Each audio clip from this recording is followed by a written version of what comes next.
near the lake.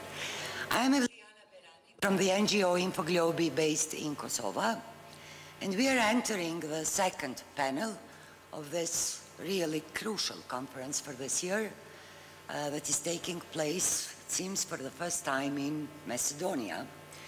And the session somehow is continuation of the first one, but it is more focused with the situation in Kosovo, Montenegro, and Bosnia. Unfortunately, a guest speaker from Bosnia is not here for a reason. It's bad, but again, wonderful guests and wonderful panelists are with us today. As we are all aware, media landscape had improved significantly across the region. But there are many, many challenges that are waiting us ahead. Depending on those challenges, on us and how we are going to approach them, the media, the quality of the journalism will be affected for good or for bad. The working conditions today, the notion, the concept of the working condition changed. We are not talking just for the working conditions of the journalists in a physical space where their HQ of their media is based, but it covers much broader area, entire digital world, online space, as well as space where they are carrying their duty on day-to-day basis. As we all know, working conditions in Balkan are leaving a lot of space to desire. In majority of the media outlets, people are facing financial difficulties. Many journalists are lacking contracts. Media are exposed to political interference also almost on daily basis. Not every place have trade union of journalists, neither collective contracts. This session we are going to start with outstanding journalist and editor from Kosovo, Mr. Agron Bajrami, who is editor-in-chief of most significant daily newspaper in Kosovo, Coaditore. Agron, may you please just give initial thought where Kosovo stands in regard to working conditions and how those working conditions of the journalists and media are correlated with policy making and politics overall. Thank you, Evliana. Thank you for having me here. I will continue speaking in English because I suppose that whatever I will have to say is already known to all of my colleagues in Kosovo as well as in the region. So I take it that maybe the English-speaking world might find something new in what I will say. But before I actually start saying what I thought should be my message here, I would like to support the proposal made by Mr. Matic earlier and then amended further by Mr. Vuk Marash that we should come with a strong reaction related to the incident in Montenegro and in support of the journalist who was attacked, but also of the wider community there. And I practically would propose that since Mr. Marash mentioned it, he should maybe draft something and then hopefully we all could sign that in the evening and publicize it as some joint statement of ours as colleagues from the whole of the region. As far as what we were supposed to talk here today in this panel, I was thinking while coming here whether there is anything that I could say which was not said so far. I couldn't come with anything new. I think that we have talked a lot in the last almost 20 years. We have spoken of every single issue that we are facing, of all the pressures that we face, of all the threats that are being made upon us, of all the problems that we have within our media community and within our media as journalists, of all the issues that we have as people employed in companies which generate incomes and which compete in market. There is nothing that we can say which was not said before. We all are aware of the circumstances in which we work, of all the pressures from outside and from within our media. As generally, I think that in all of the region, the situation is more or less similar. We face more or less similar issues and problems and pressures. In the introductory note of this panel, there is the first line is somehow misleading in my view, because it starts by saying that despite overall improvements, problems persist in Southeast Europe. My feeling in the last several years maybe even, but especially in the last several months, is that there are no overall improvements. I think we are now experiencing setbacks. In Kosovo, for example, there is an initiative to draft a media law. And the initiative comes from members of the parliament who claim that they are doing this for the benefit of media because there is extensive freedom of speech which should be limited because we are misusing it. Obviously, and just 5 days ago I was in Podgorica for the 3rd of May speaking and using Kosovo's example as good example that we don't have a media law because we have all other necessary laws that regulate our existence as businesses, as economic units. There are laws which are there for us to pay taxes. There are laws which forbid any media to have employees without contracts. There are laws for labor, and there are, of course, laws and constitutions which guarantee free speech. The moment that politicians start talking about introducing new laws to limit these freedoms, I think we all should fear, and we can only say that that's a huge setback. Because the problem, the way I see it, and this is where it's linked, the pressures from outside and the problems that are to be discussed in this panel, the conditions within the media. The problems in our countries, at Kosovo at least, is not that there is no laws and there is no regulations which are there to make sure that every employee in a media, as well as in any other company, private or public, has all the conditions necessary for him to exercise his profession. The problem is that we don't have the rule of law in our countries, or at least the rule of law is not fully implemented. The laws are there, but they are not being implemented.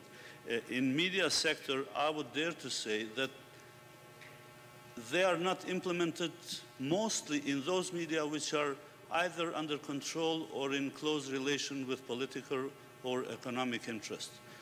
Who are the media who employ people without paying taxes and without signing contracts with them? It's not the professional independent media, it's the media who are actually controlled or even created by political interest for political aim and gain.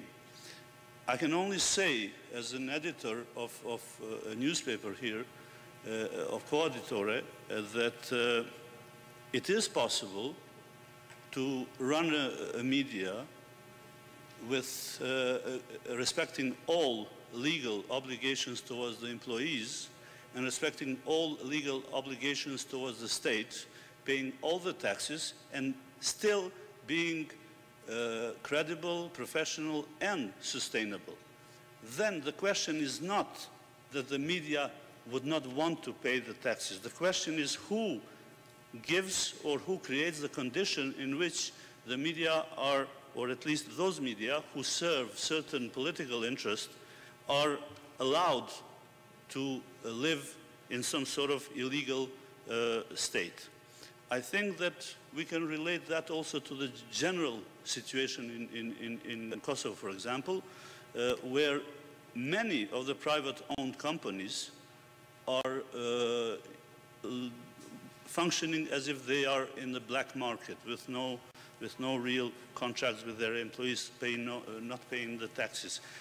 So the problem for me seems to be the lack of the will of the political establishment, of the state institutions to impose the rule of law and to use whatever means necessary to guarantee that the market will be respected, that the rules of the market are respected, and that all the conditions which are foreseen with the legal framework for everybody who's employed is respected. One other note that I would like to mention here, because we are invited by the OSCE, and I am thankful for the role that the OSCE has continuously played in trying to help Kosovo media environment be more sustainable and more professional. Unfortunately, I think that we are coming to a point where OSCE, because of its own political problems in dealing with Kosovo as a state, has limits to the extent that, to what extent it can actually help us.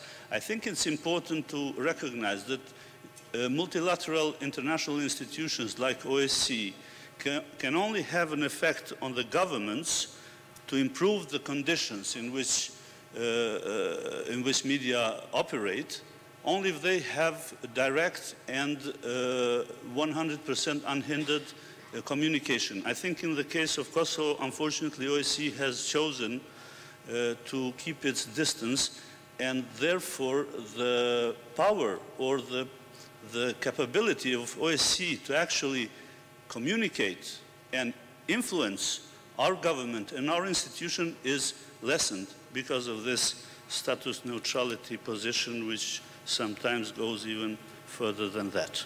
And as a final note, I would like to say, as a journalist and editor, of course that we understand that there is a responsibility on our part. We also understand that there is, if we can use that word, a price to pay for what we do. Sometimes that price is staying late for years, not going home, not seeing your family as much as you would like to. Sometimes you also understand that people who are unhappy might call you on the phone, and there is a lot of pressure and stress involved. Generally, there is a price to pay. Even in Europe, we have seen that many countries within the EU do have problems with freedom of the press, and reporters are threatened everywhere. But in our countries, I think, the problem is that every day the price gets higher, and we don't really know what tomorrow brings, apart from the fact that the situation becomes worse and worse. In Kosovo in the last 1 year, and I think maybe our colleagues will continue with more statistics, probably because they know them better, but there's been around 25 attacks on journalists, beatings and pressures and threats and so on. And out of these, I think there's only 2 which have been investigated and resolved, and the punishment was symbolic, so to say.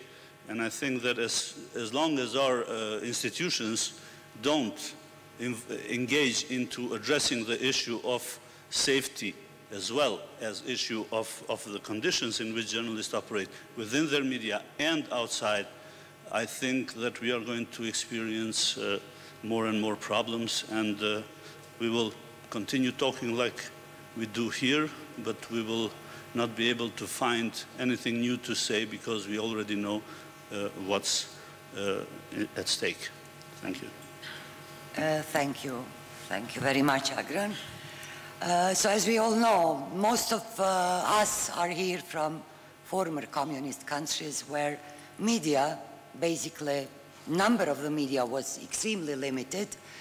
And today we have plural map and pluralism in the media. Landscape is much richer. So in that aspect, I still do believe that in a long run, looking back, there is a lot of improvement in media landscape generally in Balkan, but as Agron revealed, problems remained same. Journalists are intimidated, threatened, physically attacked.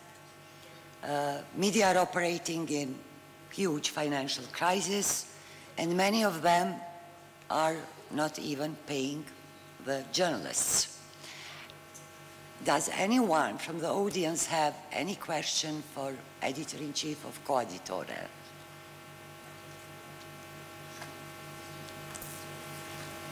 You can also contact him and everybody else in the panel through the tweets. I will encourage you also to write the tweets. So we can move to second panelist. He's coming from Albania, and I'm talking about Alexander Cipa, who is founder of the Union of Albanian Journalists. He will bring the latest from there. Your word. Thank you. Unë do doja të flisja në Shqip. Një nga pyetjet më të shpeshta që bëhet në komunitetin e gazetarëve të Shqipërisë është pse nuk kemi sindikata gazetarësh. Kam përshtypjen dhe nuk është vetëm për dieni. Why don't we have Albanian unions for the journalists? This is a problem that has been going on for a long time. There is a reason for this, but the main reason why in Albania there is no union movement among journalists and why we're not organizing union structures within the media institutions in the country starts from the reality that we consider as a formality. In the last 20 years in Albania,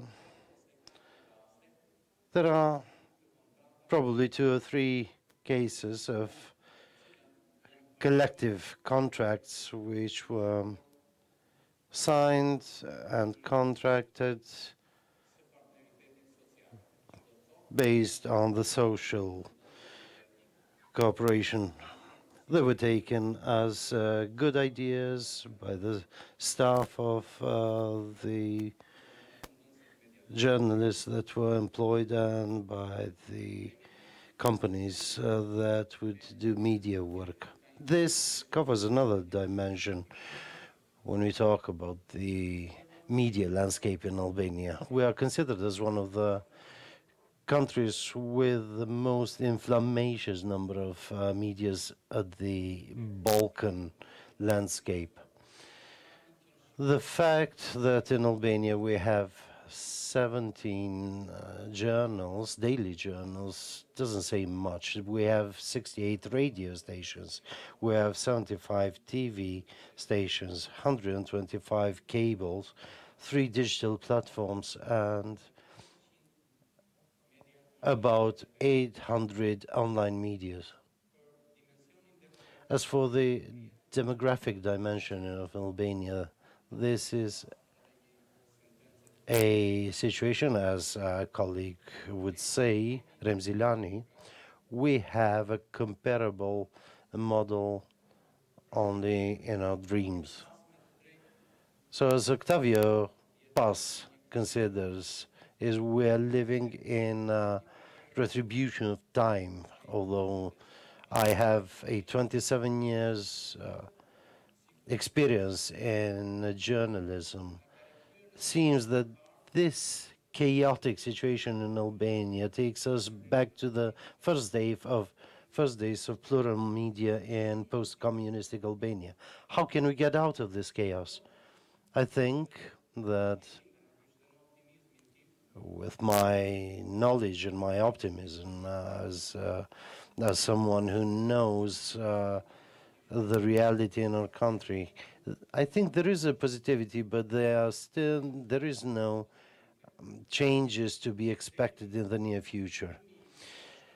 In my opinion, by 2017, the Albanian courts, there was no court process of the character, let's say, administrative conflict between media workers and journalists of Albania. After 2017, the number of cases for the rights of being paid or people being sacked from their editorial positions has been felt quite well. We have 67 cases which are being developed at the Tirana and other city courts in the country, where the journalists, and not that less cases, have gained the right to be paid because their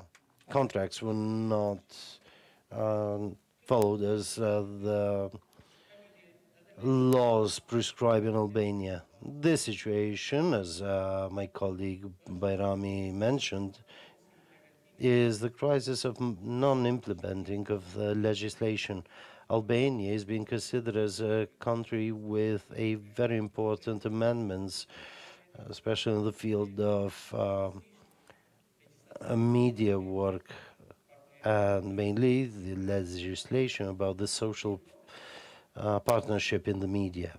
However, we are still having the same chaotic situation. Only in the last 5 years, the most important authority for inspecting, control, and verifying of formalizing of contracts, the employment for the employment in the journalists and media area, did no questioning and controlling of these contracts.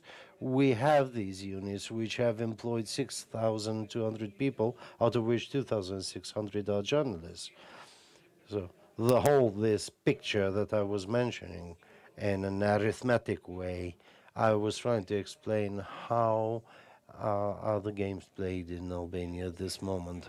Although the organization I represent, in a consistent and a periodical way, in the last decade asked, even on the head-to-head meetings with the parliamentary representatives in the medias, we ask those institutions that have legal obligations to control the contracts and fight the informality, to pre-declarate the calendar about controls in the whole media space in Albania.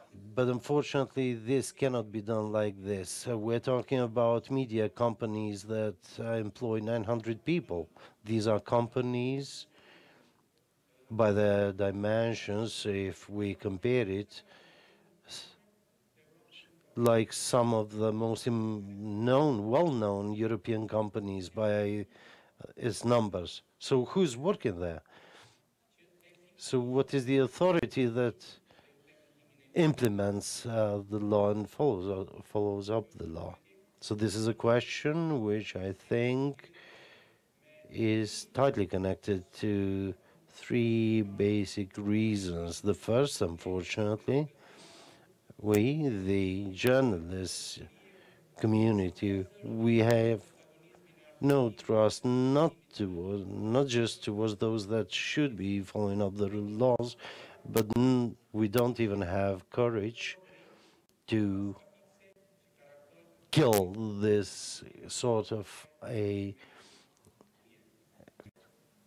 struggle that we are having on our mediatic field.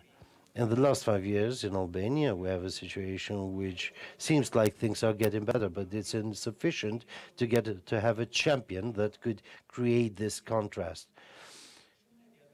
Many new medias, which are structured by the authorities, although small, they could play a very important role to increase the integrity and the trustworthiness. This is one of the examples. Although I've spent my time, I would just like to give a suggestion. Although, since we are in a conference organized by OSCE in the name of the Albanian journalists, I would ask that the international institutions like OSCE should show more authority about formalizing and increasing the knowledge about the work of the media workers in the countries, because it will create a contrast of the integrity of the unions and the organizations of the journalists.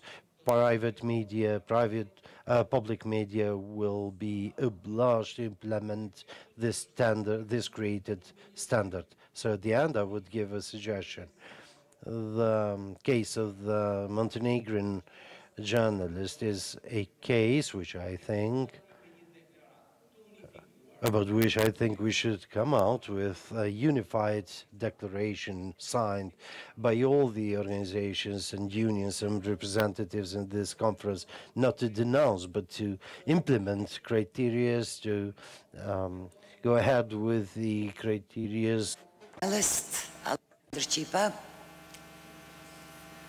He revealed really very interesting elements about the media landscape.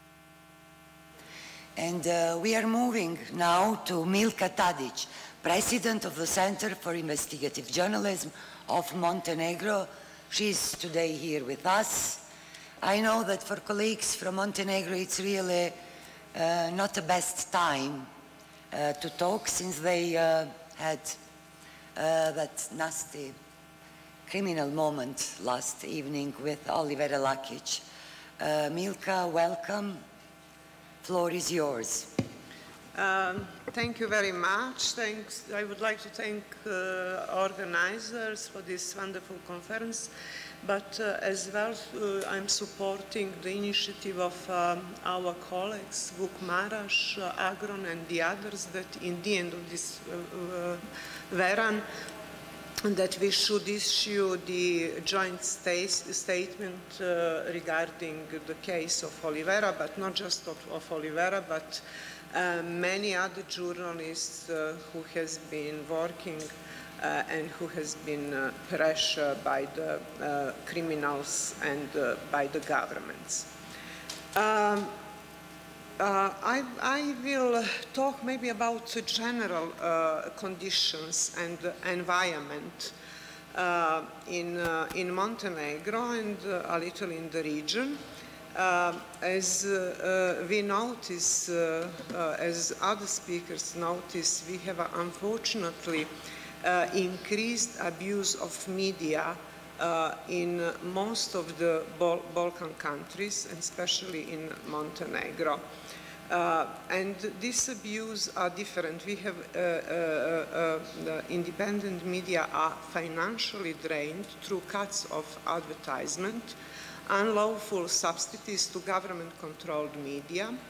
Then we have many court cases against independent media, and increase of physical and verbal violence against independent media and journalists, especially in the last 10 years. The case of Olivera Lakic is just one example about this. We have as well in Montenegro, especially in the last 2 years, increased pressure of public broadcasting service, because government authorities are actually trying to control and to stop the transition of the public service in Montenegro. But this is, I think, what is coming in Montenegro, just a part of the general Balkan story. Unfortunately, we have very bad trends in most of the Balkan countries.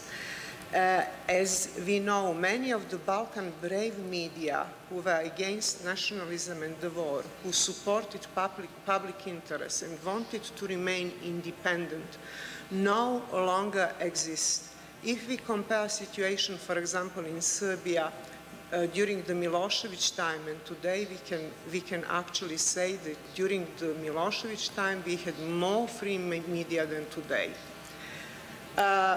Some of these media have survived, but unfortunately ended up in the hands of the new business tycoon or hidden owners.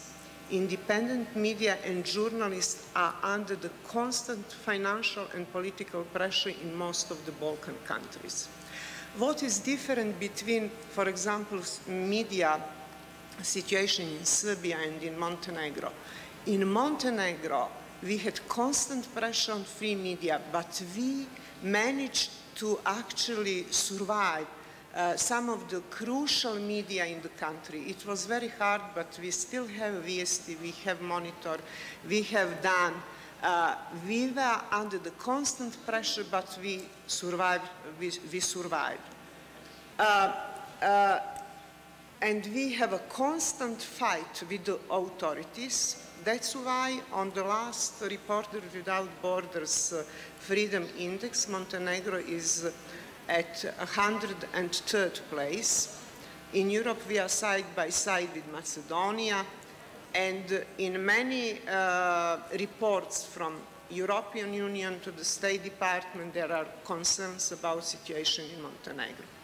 We had many unsolved cases, from the Duško Jovanović murder to the physical attack of many of our colleagues from VST and Monitor. Then we have in jail Jovo Martinović, an investigative reporter. He spent 40 months in jail, and now it's actually never-ending process against him in front of the Montenegrin court. And why is so?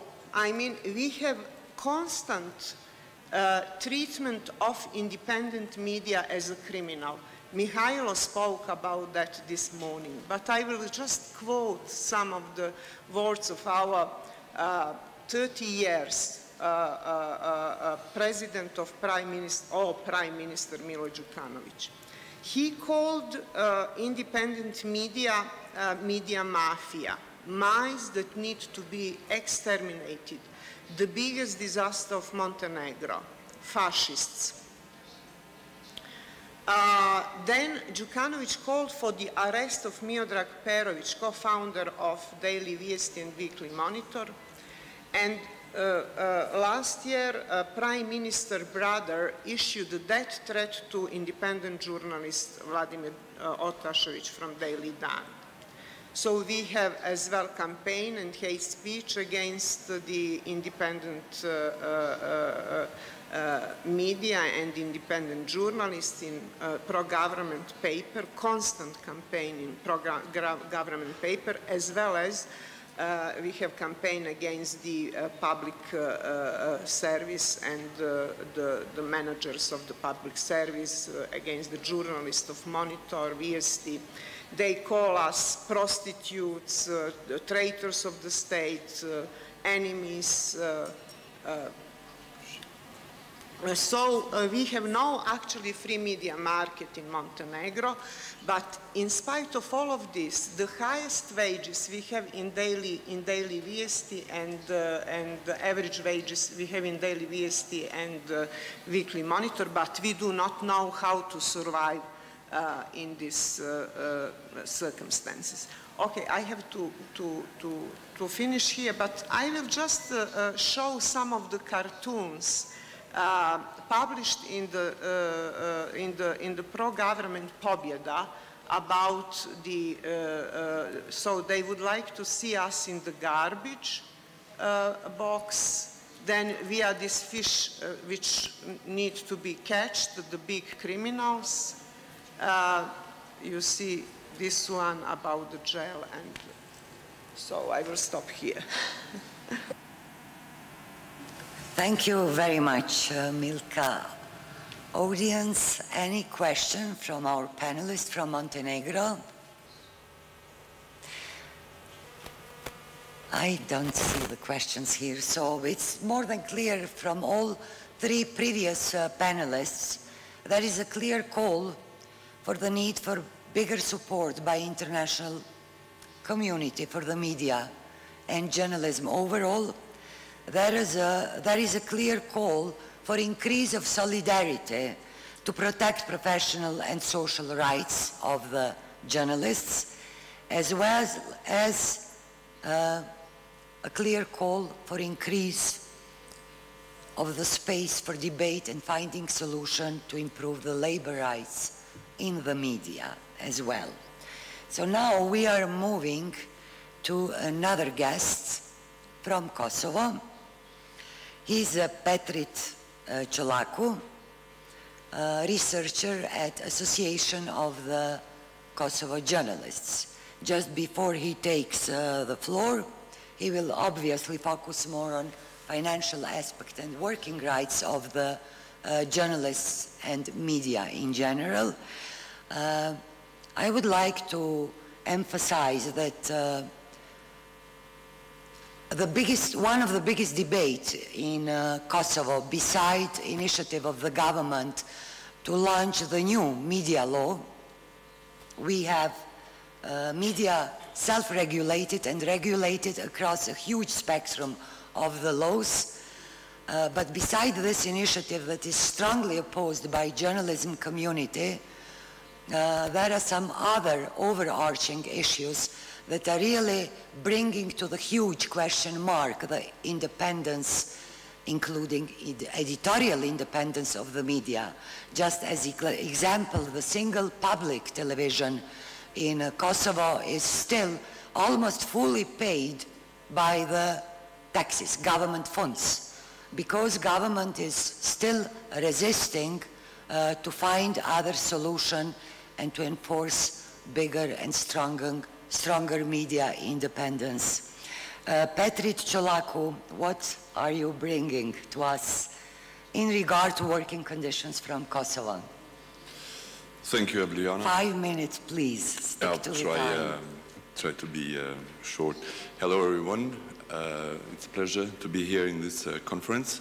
Yes, the AJK has opposed this initiative coming from several MPs. And one of the MPs actually said that the aim of this media law would be to kind of improve the working conditions for journalists. And it's an MP who actually is the biggest violator of freedom of speech in Kosovo. When we talk about the working conditions of journalists and media outlets in Kosovo, the association has produced 2 reports in 2016 and 17, and the problems are moving on. The biggest problem for the media continues, as you said, to be their financial instability. And this difficult economic situation in Kosovo also affects the media too, and whose sole source of income is marketing. And you know, from the interviewed colleagues, they still saying that this community continues to work under unfavorable conditions. Despite few existing cases, journalists in Kosovo do not enjoy adequate social protection, essential health care, or any paid medical leave. There is a small number of private media that include these benefits for media employees. One of the colleagues told us that social protection is seen as a luxury in the media in Kosovo. In 2016, we've interviewed and had this survey with journalists, and then we come up to some figures that related to their monthly salaries after taxes that range from 200 to 500 euros, including editors, and excluding the salaries from the public broadcaster, because they are higher. Yes, Kosovo also doesn't have any trade union that would represent all the interests of all journalists and other media professionals in Kosovo, although the association is acting as an intermediary between journalists who have complaints. And the role of AJK is just to transmit and ask from the labor inspectorate to deal with the cases. Last year we've had 3 cases that we proceeded to labor inspectorate, and just one of them actually has arrived in the court. And in question are 5 cameramen that are asking for their money, and I think the biggest sum of this debt goes to 1,500 euros. We are receiving other complaints from other colleagues from the particular same media, TV station in Pristina, that they are also having troubles to receive salaries, even though they are so low. In 2016, AJK, together with the Labor Inspectorate, for 2 months, the inspectors have visited 34 media outlets in Pristina, which involved 1,896 employees. The inspectors have found out that 153 employees were working for a long time with specific contracts and not permanent ones, while 21 employees lacked any contracts. AJK has asked from the Labor Inspectorate for more information and like statistics and to know whether they are all the journalists or so, but we have this difficulty, this problem to have all this infos from the Labor Inspectorate, but we are trying to encourage the Labor Inspectorate as well to have those visits again in medias in Pristina. A group of anonymous journalists have complained against their employer for failing to comply with the labor law. So we have this labor law, but it's poorly implemented, mostly by all media that trying to have their best coverage, but not paying the colleagues. It's creating this insecurity of our colleagues. What we've spotted is that some good journalists are transferring, they look so interesting to find jobs at the public broadcaster, which has those secured wages every month.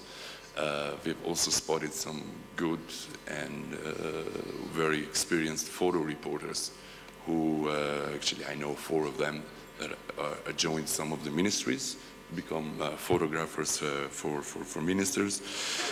And that will be all from my side, but the association is very keen on working with the community, and we are advocating and trying to get a group of journalists or others, other professionals, and have this trade union established, that we think that would be, you know, the first step on addressing issues of working conditions. Thank you. Thank you very much, Petrit. Any question from the audience? For Petrit, researcher from Association of the Journalists of Kosovo. Okay, we have the last panelist, and I think we are on time. That's good news. Budimir Ničić, chairperson of Association of Journalists of Serbia, registered in Kosovo. Budimir, the floor is yours.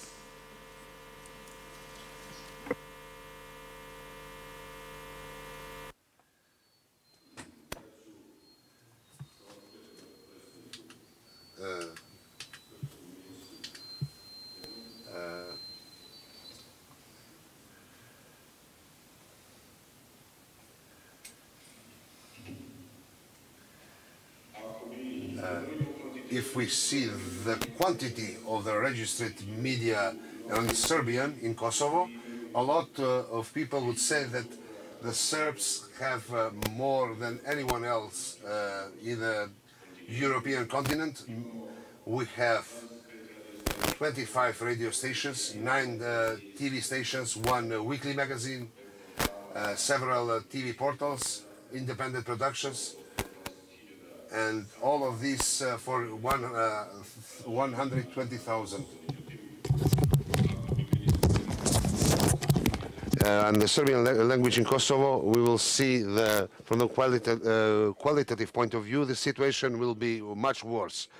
When the working conditions, the first condition is the security of the journalists and the guarantees of this security. Let me remind you, the veteran in the first panel said that in the period 1998 until 2005, in Kosovo were murdered or disappeared 15 journalists or colleagues. We don't divide journalists by nationality. but let me stress 8 of them were Albanians, 7 of them were Serbs, and 5 more Serbs are still missed, are disappearing.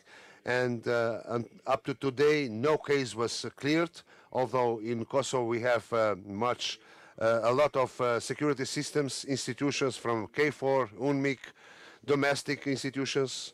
We have a mission of EULEX, the biggest, the most expensive mission responsible for the rule of law. And when something is when it's expensive, the people say these are good police officers, good prosecutors, good judges, but we are still standing in the place despite all these missions and good people. We don't know in this small Kosovo when everything is known. The people are usually saying that this is everything knows everyone.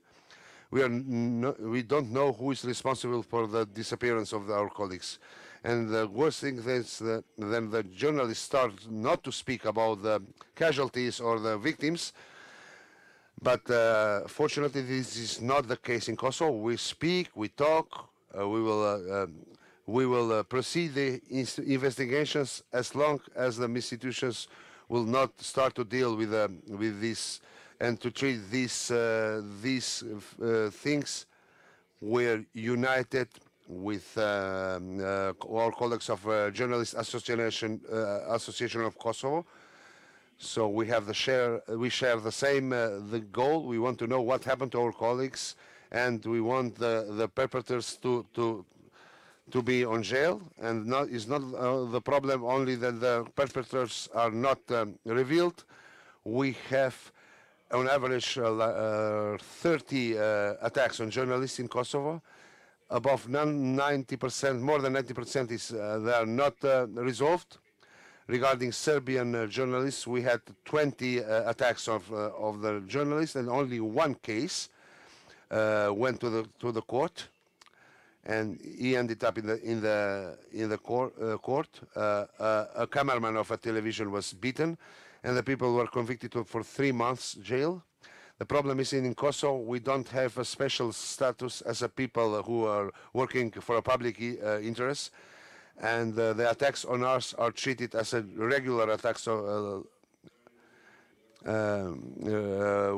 regarding the journalists in the Serbian media. Our colleagues are not safe even in the financial point of view.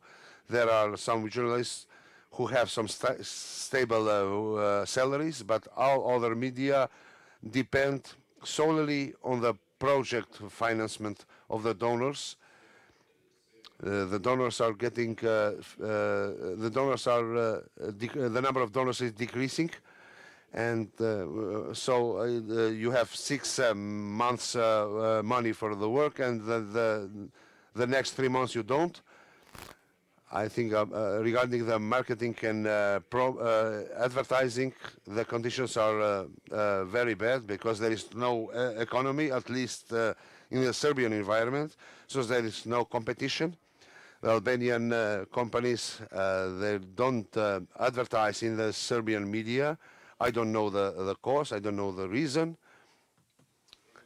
So this project financing provides the possibility for the media only to survive on the paper, and no possibility for further development or advancement. I can shorten a bit.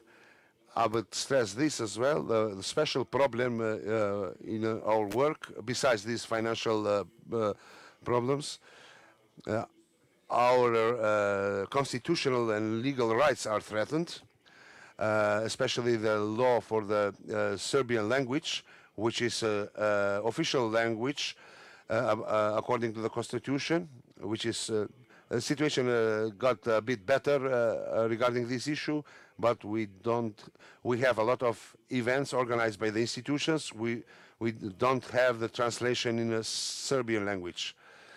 For example, the Parliament of Kosovo, who transmits some TV shows, Serbian TV shows, they provide the translation only when the Serbian PMs are there. and when they leave, there is no translation. So in such conditions, I will repeat the issue from the beginning. So is the number of registered media for the Serbs of Kosovo is a reflection of the real situation? Of course, no, because all the media for all the media in Kosovo, both Albanian and in Serbian, we need security guarantees, and this practice of attacking journalists must be punishable. And we saw the situation in Montenegro 2 days ago. Thank you. For Budimir Ničić. So we basically ended the session with a few clear calls and messages, with a call that all we together today to prepare and sign declaration regarding the case of Olivera Lakić from Montenegro that was attacked yesterday in Podgorica. As far as I know, OSCE already agreed in a first session for this, so I don't think that there will be a lot of need for discussion for that. Yes? Please.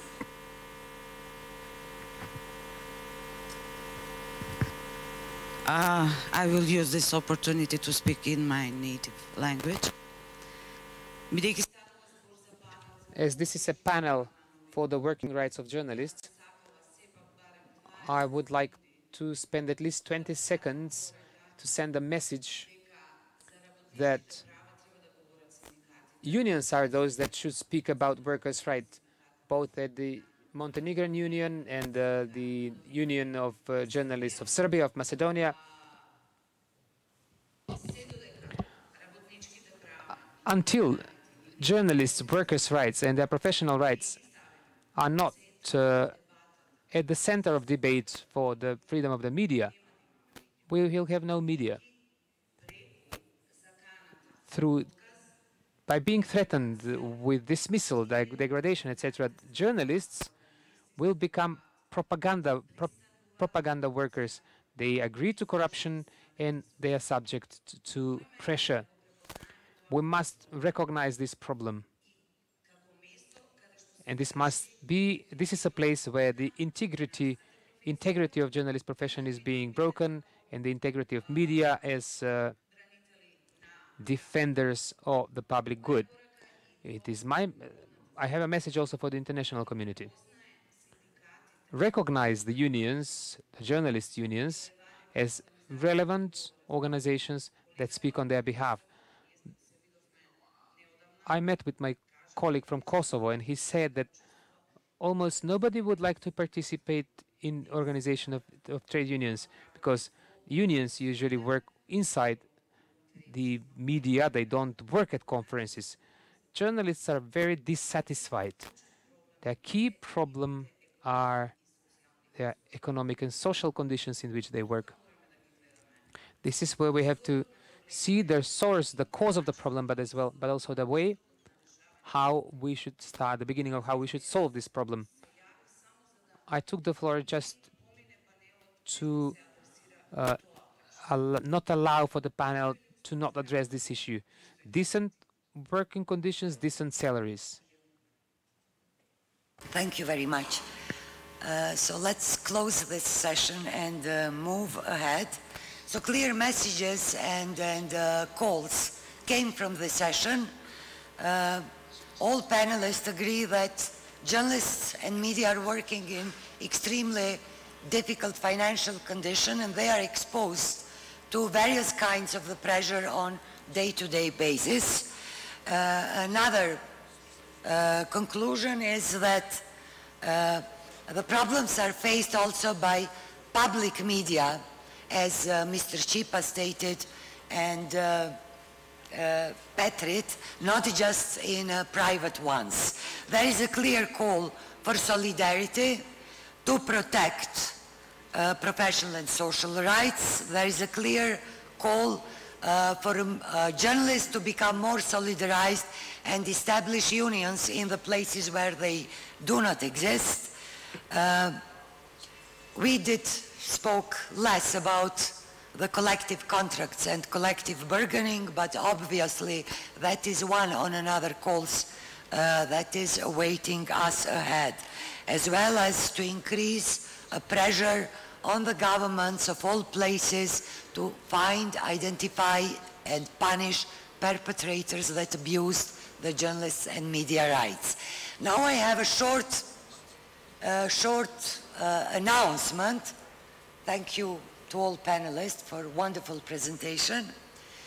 I would like to call you all, I'm instructed to call you all, to go out on the left side, out of the hotel, and have a family picture.